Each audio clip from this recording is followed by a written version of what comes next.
Okay, I'm going to give it a couple of more, well, about a minute just to see if anyone else comes in.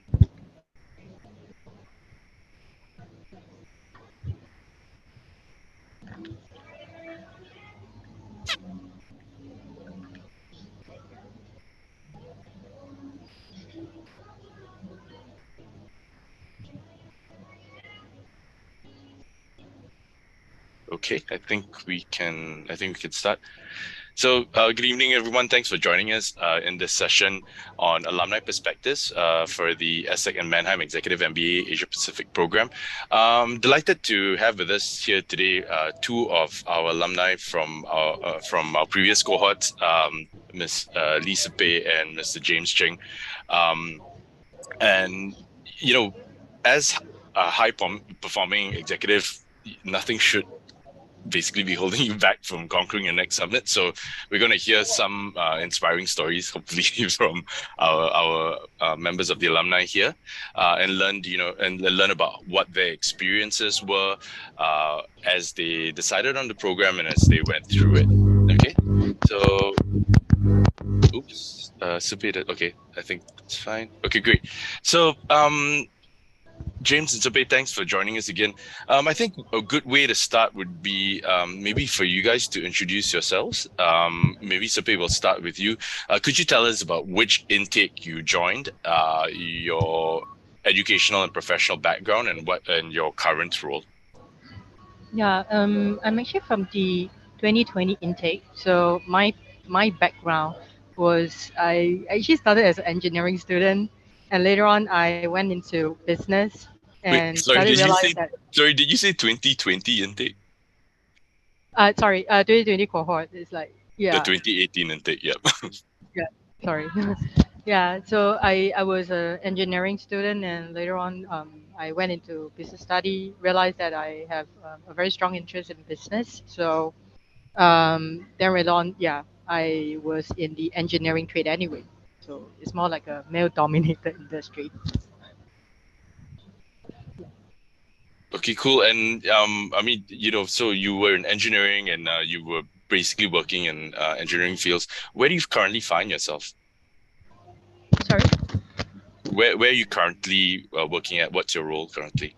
Oh, okay. I'm currently in the commercial role as a business development manager with NG Southeast Asia. Yeah, we're in the energy business. Okay, wonderful. Thanks very much for that. And James, same thing. Which intake were you part of? Your current, your educational, professional backgrounds, and your current role. Thanks. Hello, everyone. My name is James. I actually joined the EMBA program in 2020, and it graduated. It took a while for us to graduate because it was COVID. So we graduated finally in 2022.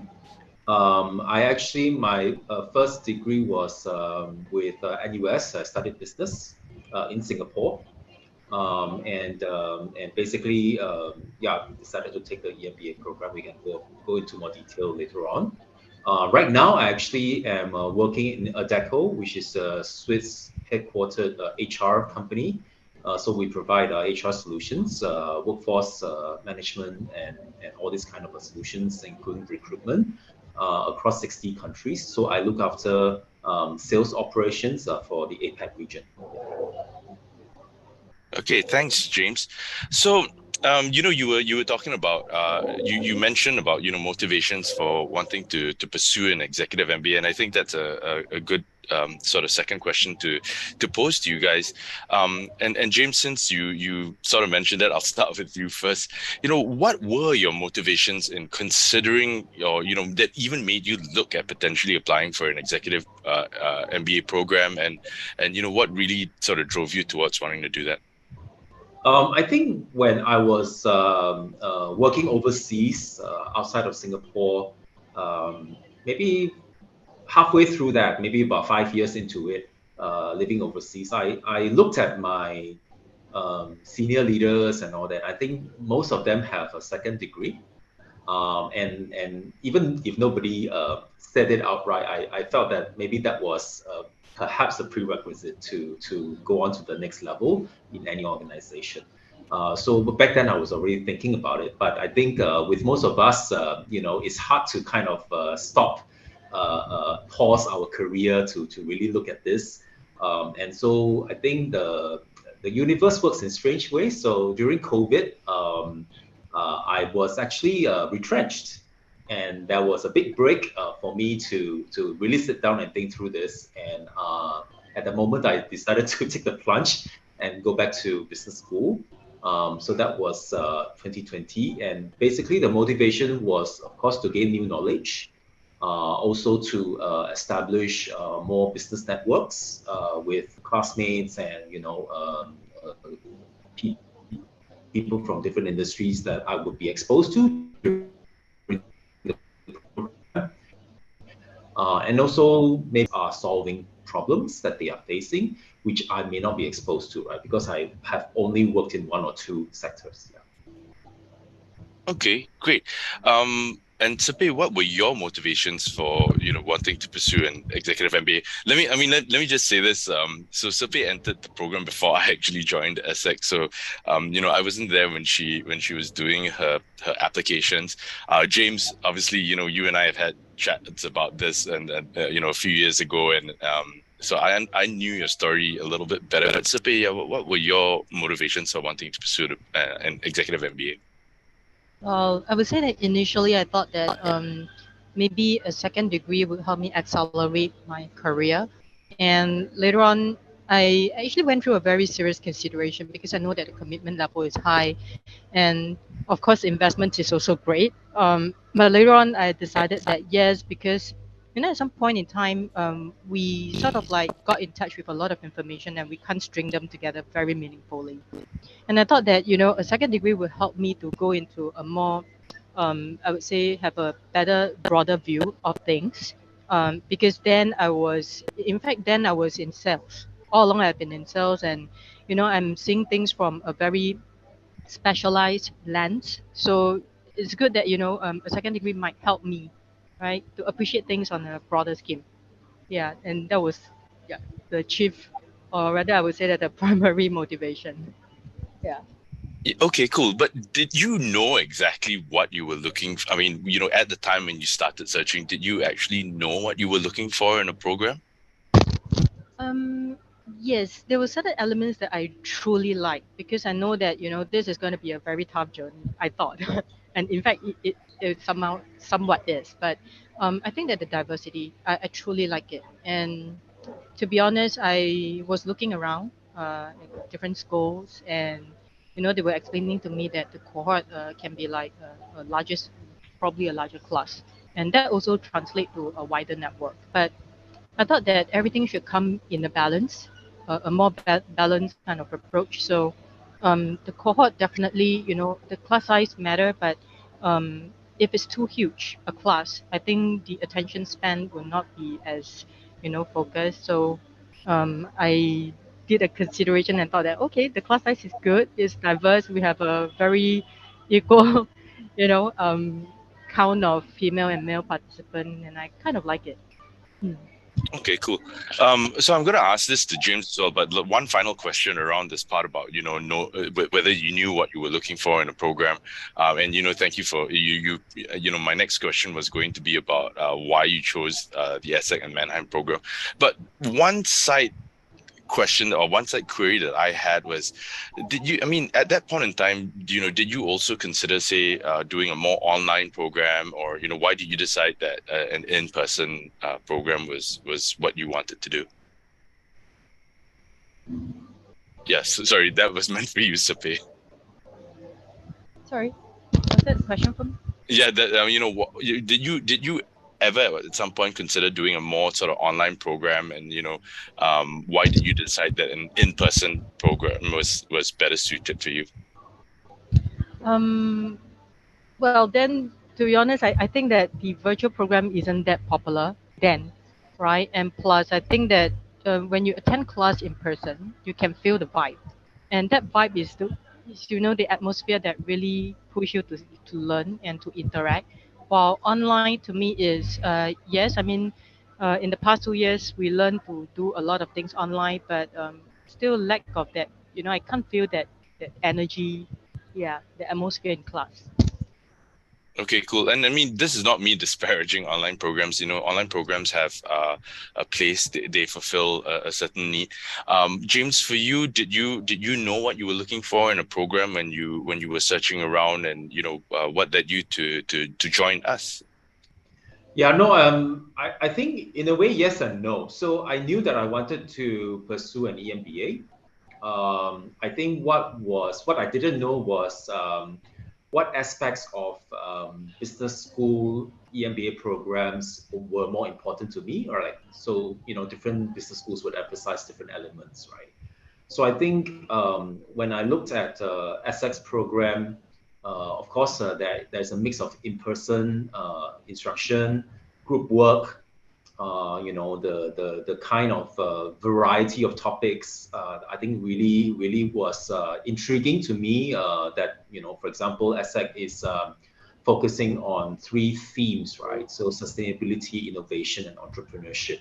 I think those are three things that when I was an undergraduate in school were not big topics yet, right? So I think now it's inexcusable for any person who is in business and not know about these three topics, even if you are not a specialist in those fields, right? So I thought, okay, these are the three domain gaps I can hope to close if I actually go with the ESSEC program. I mean, I think the other programs that I didn't look at online programs. The other programs that I looked at, they were a little bit more, I would say, focused on your typical Wall Street kind of, programs, business school programs. Emphasis on maybe VCs and valuations and startups and all that. I mean, that's of course very interesting as well. But I was not sure whether that was all that I wanted to learn about, right? So I think the emphasis of the school and the attitude of the school is also quite important, and what it stands for. And so I decided to pursue ESSEC. I also had a choice of maybe applying to one of the local universities, but I think at the point in time, because I studied locally in Singapore, I didn't want my second degree to also be from a local university. Yeah. Interesting. And as both of you were talking about your own experiences with that, something else came to mind for me. Did the way that the program was structured in terms of the calendar, did that play a part at all in your considerations? I'll start with you, James. Calendar, I think it was fine. I was probably the least disturbed by the calendar because I was the only one in my cohort that was unemployed when we started the program, right? So I found a job a little bit halfway through the program. So it didn't bother me that it was full time, Monday to Saturday, 8 to 6, something like that. I actually enjoyed it. It was quite intense. But I could see, and as I started to go back to work, I could see that actually juggling that with a full-time job can be an issue. But I think there's some merits to, just coming in, concentrating for 6, 7 days, and then you're done, and then you move on to the next set of modules in the following month, right? Rather than, I think, some of the other programs that I'm aware of, maybe they are just taking up your weekends, the full weekends, for maybe up to a year and things like that, right? So maybe that's kind of has its pros and cons. So I think I like what I chose. It worked out for the best. Yeah. Yeah, and the point that I was trying to make, Ryan, and thank you for that answer. But different business schools have, and different executive MBA programs actually have different sort of structures. Some schools will feature like 2 full weeks every 2 to 3 months. And James, as you mentioned, there's some programs that just pretty much take up your weekends for maybe a year or more. Sipe, did the calendar and the structure of the schedule play a part in your decision? In fact, I think yes, in a way. Initially, I was very concerned because it's a block of the week and poses a huge challenge, especially for someone employed full time like me. But later on, I thought that it should be fine, and I sort of like negotiated with my employer. And in fact, it is also a little challenging because I did a career switch midway. Yeah, so it was like kind of like, whoa, it wasn't planned, but it is manageable, to be honest. I think that the concentration level is very high, especially if you have a block of 1 week, then, really spread across multiple days. Yeah, it's very hard to put that way. Great. And then, something that I like that you said, you said that you made a career switch during the program. So Yes. during the program, or during or after the program, how has life evolved for you? Ever since you've been part of the executive MBA program. Wow. Frankly, life has changed quite a fair bit. To rewind back to like in 2018, I was still doing a local sales management role, and later on I evolved and moved up to become a team lead, head of department, and later on now I've already switched again to another company that is assuming a regional position. So it's sort of like changed quite a lot in the sense that the profile and what I'm doing now is really different. Plus the type of business that I'm in is I thought that it's also mainly because of whatever that I've learned that helped me to look things from different perspective, and hence I can really appreciate business from different lens, and that somewhat helped me in transitioning between different careers and different companies. Yeah. Right. So you'd say that the program did help you to sort of view things differently, and also set you up to have conversations leading to the evolution of your journey. Would you say that? I would definitely say that, especially on certain topics like we talked about ESR. Such topics are like really very useful these days.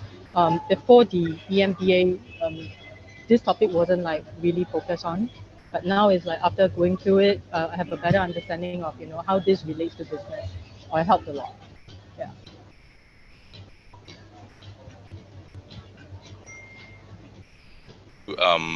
Sorry. Hi, James. Yeah, how you mentioned as well that you got employed midway through the program. So, how have things evolved for you during after the program? And would you say that the program has helped you actually in this evolution? Yeah, for sure. I think when I started the program, because I started the program before I found my job, so when I started with my current employer, I was able to negotiate that. Okay, let me finish the program part time, and then I come back to work full time, right, in 2022. Yeah. So basically, that was the employer was able to accommodate that, which I appreciated. I think what has changed since then is you get roped into various projects that probably before that it was harder to bring you into. I think like many organizations, mine is undergoing a huge digital transformation. Mine is also undergoing a lot of strategy changes as well. So I think having the benefit of going through the EMBA, then you kind of are in a better position to understand how the different parts of the organization comes together and is affected by something that cuts through everything like digital transformation. Right. Right. Yeah. So I think it has definitely changed the nature of the work that I do. Even though I still have a day job of looking after sales and sales operations, but there's a whole new level of projects that I get involved in now versus before. Yeah. Right. And for the both of, I mean, both of you, Sepe, I'll start with you on this. We talk a lot about the class interactions. At the start you mentioned about networking being important.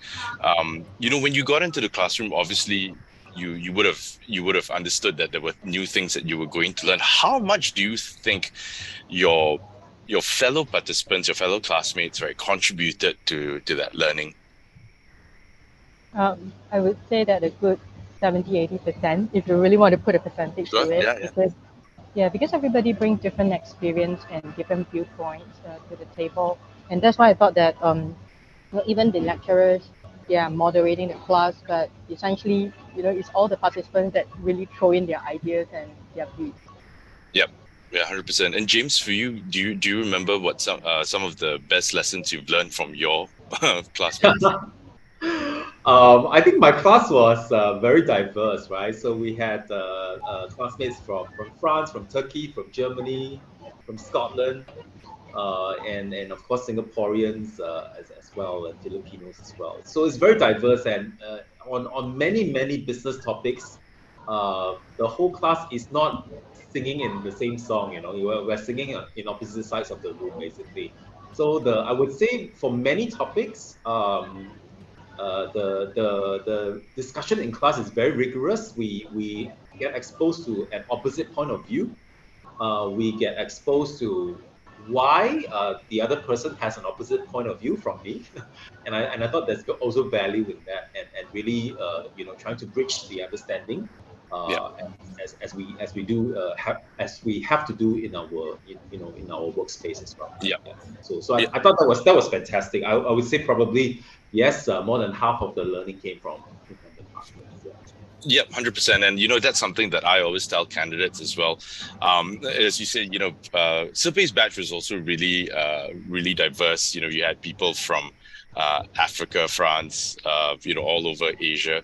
And one thing that I always say to candidates is that an EMBA program should mimic life in a lot of ways. So, the challenges that you have with diversity of ideas is something that you face, as you say, in your professional space, but you also sort of experienced it as well in the executive MBA. But, that sort of helps to broaden your views. Were there other memorable experiences that what were some of the most other memorable experiences that you had, Sirpei? I would say that the overseas exchange program in Mannheim, I think that I hasn't been back to school like for don't know how many years already. So it's like when I stepped into Mannheim, the business school, I thought that wow, it's really a very immersive learning experience. And plus, there is actually a combination of like they combined I think it was like two cohorts, two intakes together, and that's why the group became very big. And yeah, you get to hear what the European students are thinking, and then versus the Asia, the APAC students what they are thinking, and yeah, the exchange was really good. Right. Good. And James, you had a particularly sort of unique experience having entered the program during COVID, and having done pretty much all of it during COVID, except when you towards the end there. But yeah, what was that experience like, having to do classes during sort of heightened alerts and little lockdowns here and there? Yeah, it's interesting. I think when we started, Singapore had exited the circuit breaker, so we were actually able to have classes on campus, but socially distanced. Everyone was wearing their mask and all that. We had two classmates who were stuck overseas because the borders were not open, so they couldn't join in person. I didn't get to meet them until we went for our overseas residencies much later on. I think I would say my class overall is quite resilient and quite adaptable. So when the notice came from school that, okay, so next week's class will be hybrid, then I think the school gives everyone a choice. You can attend in person, but then you've got to wear your mask and that kind of thing, or you can just dial it online from home. Right, so I think that was people get used to it by then. Middle part of the program, we had to do it. And I think those of us who could still prefer to come to campus, because again, like what Sirpei was saying, we enjoyed that face-to-face interaction, even though, okay, we have to wear a mask. I think the weirdest part was that particular couple of weeks, we were sitting in the cafeteria for lunch, and then we had to be served. And then we were sitting as though it felt like we were in prison, a little bit, sitting with tables and chairs quite far apart, and then we were shouting across the dining room. We were only people in the dining room, so that was a very weird experience. Yeah. Right, right. Yeah, it was just the school also had to sort of take those measures to be able to accommodate individuals who still wanted to go through the program. I mean, I am of course happy to say that almost everywhere has opened up now. We're beginning to see our participants who are based in China, for example, come back to the class, and it's the program has resumed as an in-person in-person intervention, in-person sort of platform. But it was just interesting to hear from you about what those experiences are like, as you said, with wearing masks and things like that. The both of you, when I asked this question, happened to mention the residencies. Now, the interesting thing for me is that the very first residency that I went on with ESSEC was actually the Mannheim residency that Sipe went on. And James, the very last one that I attended was the Georgetown one that you attended as well. Regarding the residency, Sipe, what were your experiences with the Mannheim residency? And obviously Mannheim Business School is our partner business school in this. And when you graduated with two degrees, one MBA from ESSEC Business School and an MBA from Mannheim Business School. So when you finally got to Mannheim, as you were saying, you hadn't been in school for many, many years, but Mannheim made you feel like it was school again? Yes, it has made me feel like I'm a student again. And importantly, I think it's not about just having a double MBA at the end of the day. Very importantly is when I went there, the topic was about the DNA of German industries. Now, spending about 7 good days over there to really understand the German business, their culture, is really a very valuable kind of experience where it's unlike when you're just getting two MBAs and then different topics, all that. They literally allow you to understand how this country and why is it being a successful economy. So I think such a learning experience is very, I would say, they're valuable. Yeah. Yeah, and what struck you the most about because obviously as we mentioned before, your class was also diverse. You had individuals from various parts of the world, but what struck you the most about meeting and going through classes and doing company visits and doing group work with the Europeans as well as the North Americans, South Americans, and even Asians who actually live and work in France and Germany, or various parts of Europe? I think the distinctive part is that everybody have different learning habits, and they have different communication style, and they have different kind of like I would say that different behaviors, and it's very difficult to put everybody together and really work as a team. But surprisingly, the lecturer, the professor, managed to do that, and it seems like everybody just be able to accommodate each other and make the learning very fruitful. Yeah. Right. Did you feel like you bonded with your APAC classmates better also during that trip, or those trips rather? Definitely. In fact, beyond just my APAC classmates, some of them I still get connected with them through LinkedIn, and until now, sometimes we just have some messages. So, Cool, nice, very cool. And James, Georgetown. So, the one other thing to note is that this program obviously has changed and evolved as the years have gone by. So, when Sipe was in when she was a current participant, she did Mannheim, and then she also went to Waseda. But for James's batch, because at that point in time Japan wasn't open, and so they had to.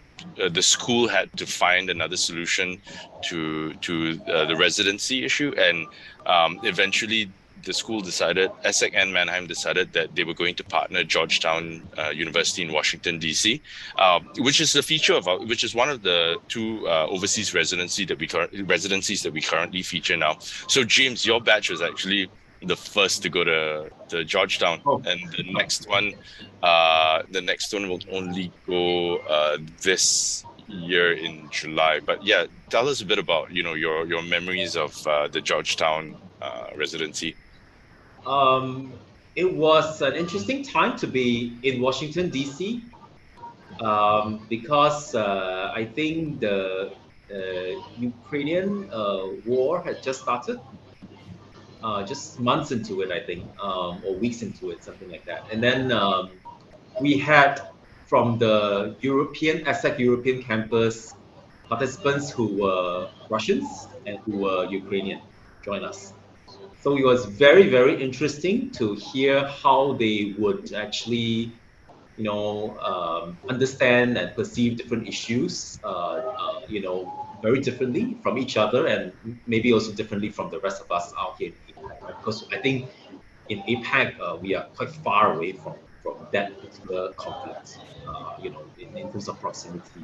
I think the interesting part that adds even further flavor to it is that we were in Washington, D.C., kind of learning from American professors about how their political system works and how they actually use foreign policy to further the interests of business and and the national interests of the U.S. Right. So I think it's how government, politics, and business came together, and then you layer on this war that was going on.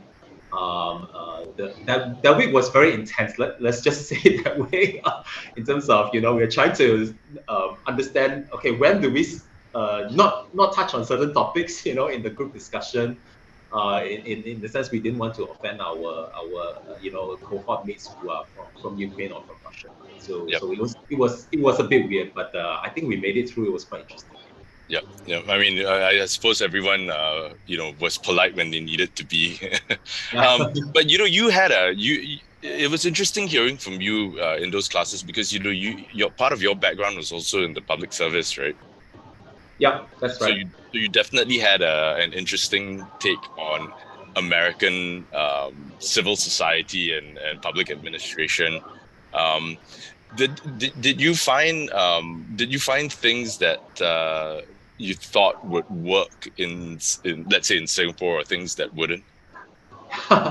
I think the biggest thing probably as my takeaway that is very different in terms of their system and ours. I'm just talking about Singapore here. Is that they allow and they actually encourage this concept of lobbying, right? So if you actually are belonging to an organization, you can actually go in front of the politicians to lobby your organization's interests in front of them, right? So it's a career path over there in Washington D.C. There's a whole community of people who do that. I don't know if that will work in Singapore. I think there's a lot of questions that probably will arise if we bring that concept here in Singapore. But what I really like about their system that potentially I think maybe if we think about how we can do that, maybe it can help us as well, is this part where they actually bring their NGOs and people who are not in the for-profit organization who are championing maybe one segment of society, or one minority group to further that group's rights and interests and all that. And then not really going to the streets to protest so much, but more to bring to attention to the policy makers that actually the policies are affecting certain segments of society that need help and support, right? So I think Singapore is a little bit becoming like that, but I think they take it to a whole new level where they go out and get donations, they go and do events and outreach, and they get people rallying to their cause and getting volunteers. It's So definitely a more very different scale. Yeah. Yeah, cool. And so, babe, in a similar vein, when you were at Mannheim, you were talking about the DNA of German industry and the things that, the different pieces that made the German economy what it is. Did you think there were things that were applicable to Singapore? I think I wouldn't say that there are things that's like applicable to Singapore, but I see a lot of similarity because both countries were taking things like a very pragmatic, very efficient level. So this is the similarity that I see. But of course, they do have the European kind of like culture where it's very different from us Asians. So I would say that I see similarities and applying because we are almost like at the same level. We are very efficient. Yep. Okay, great. So we're just gonna, I think we're gonna take a couple of more questions for our guests here tonight. For those of you who are listening in on this, I see a couple of questions already have been posted in the Q&A box. If any of you have any other questions, we'll try and take them towards the end of this. So please feel free to put them in the Q&A box there.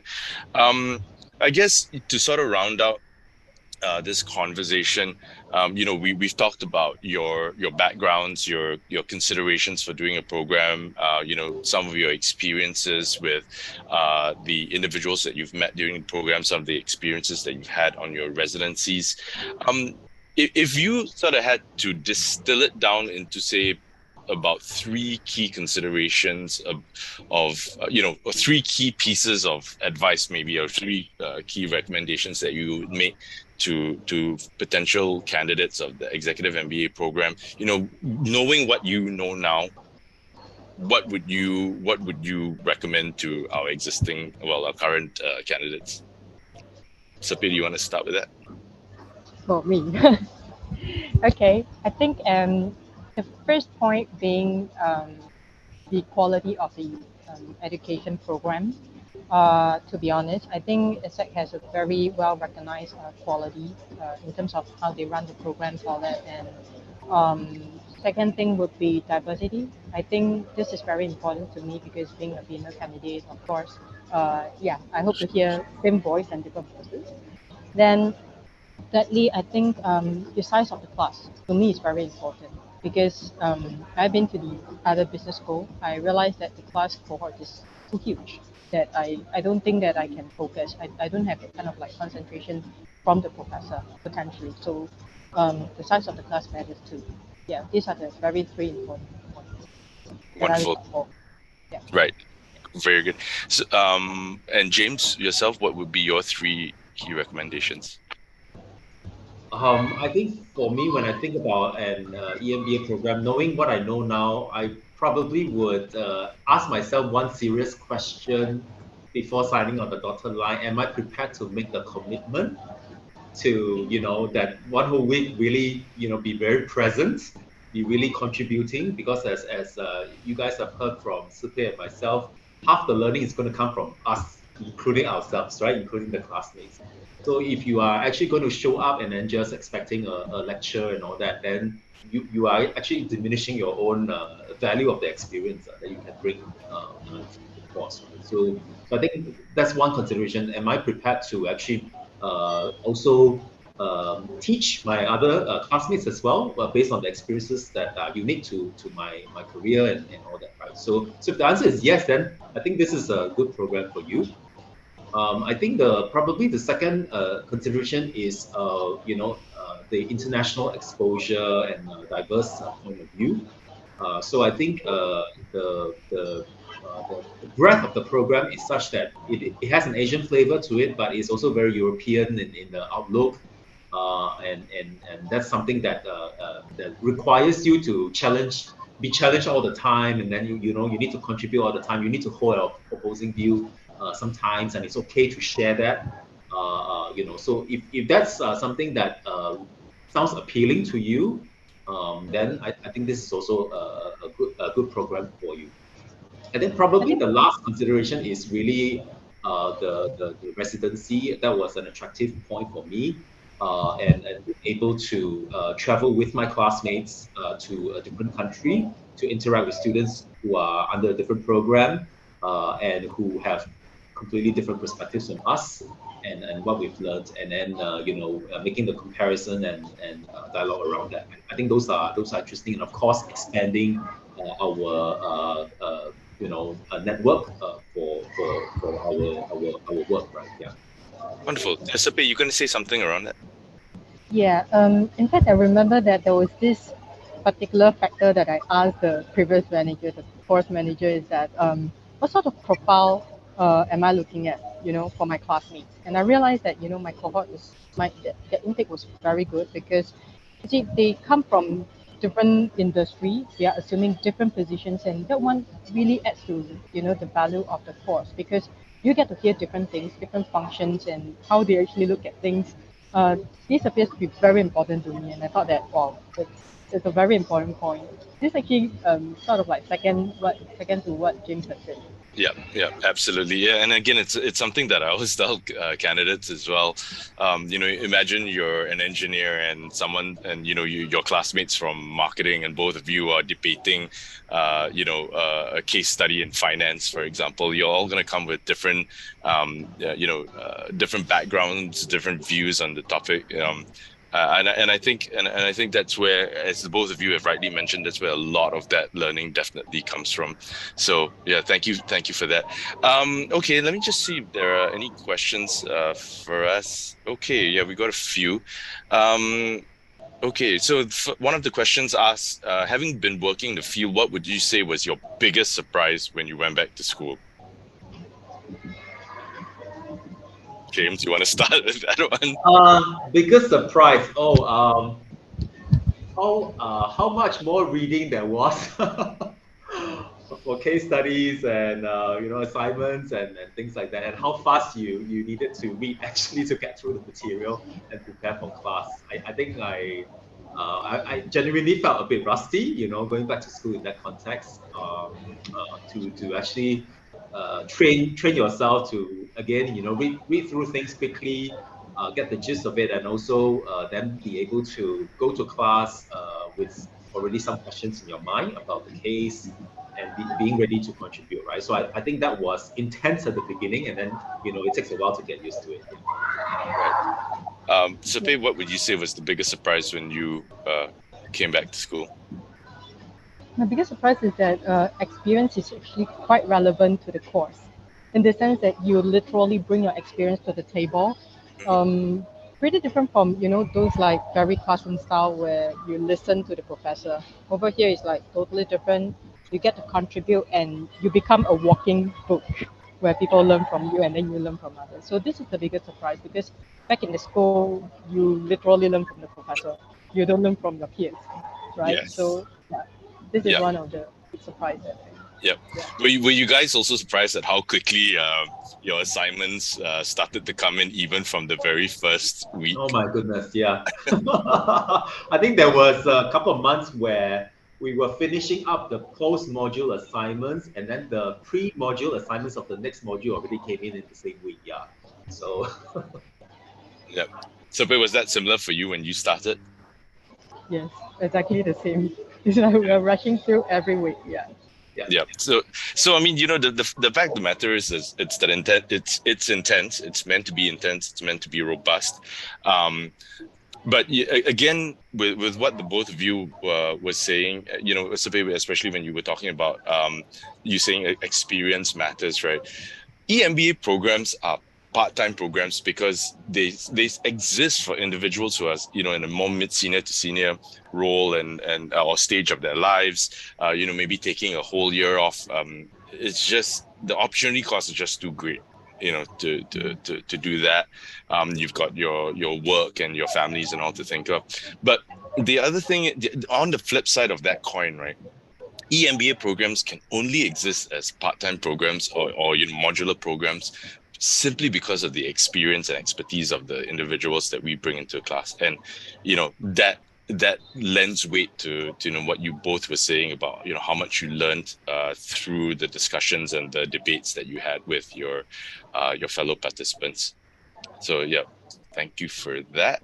Okay, let's see if there are any other questions around. Okay, so one of the attendees is asking, so for business graduates, what are the incremental benefits of an executive MBA apart from, being able to develop a network, which is, a fairly common thing? Yeah. So if you were a business graduate, or if your background and your professional life up to that point was fairly commercial, what would you say are the incremental benefits of doing an executive MBA? Sippe, you want to start with that one? I think it's more like personal development, and especially on how we structure and how we see things.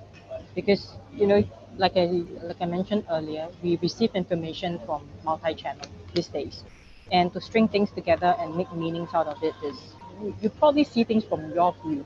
But after going through the course, it's like it doesn't really give you an answer, but it's sort of like train you to see things and to really know how to synthesize things. in a very commercial and very, I would say, that technical view, and that makes meaning for business. So that's I would say that the incremental benefit, because eventually if you are able to translate all this from the very hard side of things into soft side, into commercial views, then it benefits the business and it benefits yourself. So yeah, I would say that is the incremental benefit. Okay, great. And James, what would you say for that? I think now I am a business undergrad, and then I took the EMBA. I think probably the biggest difference, right, in what value you get from the two is that when you are an undergrad and you take a business course, you are basically learning all the theory that is just going to get you ready, hopefully, on the first day of work, that you know how to read a spreadsheet and you know how to do basic financial calculations, and you understand what is a marketing plan, and how to read a P&L, right? So those are the basic stuff that get you started. And of course, as a business person using that background, you then learn on the job, right, as you go along. And then maybe for most of us, we go deeper into one of the subdomains in business, be it finance, be it marketing, be it supply chain, right? So I think when you come back to school as an EMBA classmate, this is when things the different streams start to converge back together again. Then you are being forced to get out of your comfort zone. Let's say if I'm a supply chain expert, being forced to get out of my comfort zone, and then suddenly I have to learn about geopolitics from the professor, and then listening to how these different classmates are telling me how geopolitics affects their business, and then I'll be forced to ask myself, how does this affect my piece of the pie, in supply chain as well, right? So this is just a very simple example of how the learnings you get from EMBA is actually on a different level. It's not just the theory part; it's actually connecting different issues together and then thinking about how that really affects you and what you can do about it. I think that's probably the additional value add. Yeah, and I mean, would you also say that there were a lot of things that maybe you didn't know that you didn't know, or things that you didn't take into consideration until someone else mentioned it in the classroom? Yeah, always, because I mean we know what our own career has taught us to know, right? So based on our own functional expertise and the industries that we're in, I think the benefit of an EMBA program is like, for example, my class, we had entrepreneurs, we had startup founders, we have people in the medical field, we have people in technology field, we have people in banking and finance, and also animal nutrition, right? Very, very diverse. And each one of them view the same topic very, very differently. And Yeah. then they also bring their own, I guess, best in class practices of how they review a business problem. And then we layer that together when we do group projects. I think this is where you can truly see that you actually are working amongst your peers who are very experienced people in their subject matter experts in their own field, and then you actually bring all the skills together, and then you apply it to a problem that you need to solve. Yeah. So I think when you are an undergraduate, you don't have the luxury of benefiting from years of that experience from classmates. It's very different. Yeah. Yep. Which again goes back to that point I made about, the both of you in your respective classes, bringing that experience and expertise and also contributing that to your class. As I said, that's the only way that a program like this, can be modular in this sense. You mentioned something about, you mentioned about group work. What were your memories of, how you overcame challenges with working in groups and doing presentations with people who of different backgrounds, different ethnic backgrounds, national backgrounds, as well as industrial backgrounds? Do you have memories of challenges that you overcame with that? Sophie, you want to start? Yeah. For me, I think because my group is mainly the marketing and sales people, so we Right. sort of like so we are like very salesy in our business planning, because we're doing like those business proposal or that as our final project. And I thought that there was other groups that they have different kind of like people from different backgrounds. Like for example, you're from finance, you're probably a business owner yourself. So I do tend to think that, yeah, my group is definitely being challenged because in the sense that we are also people, we are marketing, so we just sell the ideas, but the financial part of it is something that we are lacking of. And through this, this experience, I also learned that, the EMBA program itself, especially on the group work, how important is it to, have different people from different background, and it mimics some kind of like a small organization where you have different views. So for us, it's really a very big challenge because we are all from the same field. Yeah. So yeah, you can imagine if you are now working and then you have all your colleagues doing the same thing, and then your view is only one-sided. Yeah. Right. Yeah. Okay, great. James, what do you have a memory to share about overcoming some challenges with working in a group? Working in a group, I think Sufi already talked about the functional Mm. differences and affecting how you work together. I think for me, it was really about the um, different expectations of group work and all that. I think most of my classmates are very conscientious and they really pull their own weight in group discussions and all that. So the challenge was more logistics, trying to figure out, okay, so outside of the 1 week that we're all sitting together, we still have to set aside time to have group discussions. And then, I think after a few modules, then we realized that, okay, this particular team member is great with presentations and Mm. making slides. He or she can churn this out very quickly. So then they take on, they specialize and then they can do that, right? And then another classmate could be very good at putting together the business case, the financials, and all that. And he or she is most efficient at that. So I think we kind of think into what we are good in, and then we bring it together as a group. And then usually there's somebody who is good at seeing the big picture and then Yeah. connecting the dots together. So I think we leverage each other's strengths, and that's the fun part of working in a group, I think. Yep. Excellent. Great. Okay. I think we'll have time for one last question for the both of you. Let's see here. Okay, so this pertains to your reference form. So, just to give some context, in the application for an executive MBA program, whether you apply with us or you apply with any other school, you will have to provide a couple of referees to either write you a recommendation letter, or in our case, we have prescribed recommendation forms, reference forms. So this person's asking, how did you guys decide on who to approach to fill up your reference form, and what were your considerations for how you chose these individuals? James, I'll let you take that one first, if that's okay. Yeah, sure. I think for me it was very easy. I think in my mind, I just look back in my career and I think of one or two individuals that they would be very proud to hear me take on the program. They will be so happy to support that, and I think I'm quite fortunate that when I think of using that criteria, there's maybe 4 or 5 people I can reach out to across different organizations. So I just, reach out to all 5 and then see who comes back and says yes, they will write the recommendation for me.